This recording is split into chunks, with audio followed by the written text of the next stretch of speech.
అని పక్కదారి పట్టించేందుకు మా ప్రత్యారోపణలు. మెగా డిఎస్సి గ్రూప్ 1 రెండింటిపైన సిబిఐ విచారణకు సిద్ధం. వైకాపా అధ్యక్షుడు జగన్ గ్రూప్ 1లో ఎంపికై 4 ఏళ్లుగా సర్వీస్ చేస్తున్న 163 మంది ఉన్నత ఉద్యోగుల జీవితాలను అతలాకుతలం చేయాలని ముఖ్యమంత్రి చంద్రబాబు టార్గెట్ చేశారని వైకాపా అధ్యక్షుడు మాజీ ముఖ్యమంత్రి జగన్ ఆరోపించారు. మెగా డిఎస్సి 2025 వివాదంలో తన కుమారుడు మంత్రి లోకేష్ను కాపాడుకునేందుకే గ్రూప్ 1 నియామకాలపై చంద్రబాబు ప్రత్యారోపణ చేస్తున్నారన్నారు. తన క్యాంప్ కార్యంలో జగన్ గురువారం విలేకరులతో మాట్లాడారన్నటువంటిది హైలైట్ చేశారు. లేకపోతే గోదావరి తీరం హౌస్ బోట్ విహారం అంటూ రాజమహేంద్రవరంలో 10 రోజుల్లో అందుబాటులోకి. గోదావరి నదీ విహారం అంటే అందరికీ ఇష్టమే. ఇప్పటి వరకు కాసేపు బోట్లో కూర్చుని అలా కాసేపు విహరించి రావడానికి అవకాశం ఉండేది.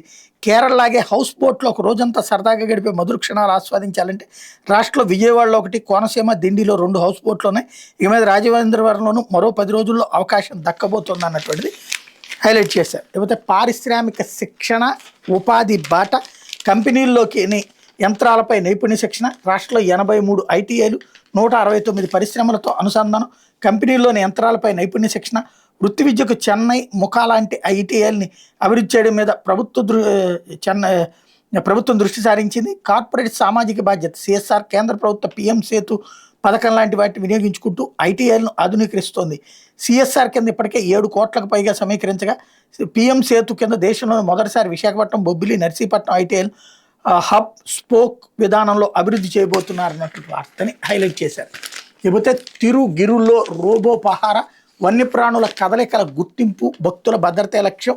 తిరుమల అటవీ ప్రాంతంలో వన్యప్రాణుల కదలికలను పసిగట్టేందుకు భక్తులకు మరింత పటిష్ట భద్రత కల్పించేందుకు తిరుమల తిరుపతి దేవస్థానం రోబోల్ని రంగంలోకి దించుతోంది.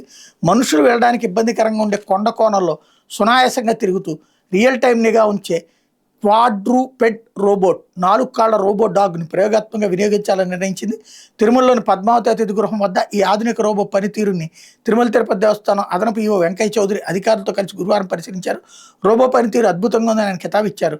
చెన్నైకి చెందిన ఓ స్టార్టప్ కంపెనీ దీన్ని రూపొందించింది అన్నటువంటి వార్తని హైలైట్ చేశారు. లేకపోతే సజ్జల తోమాటిపై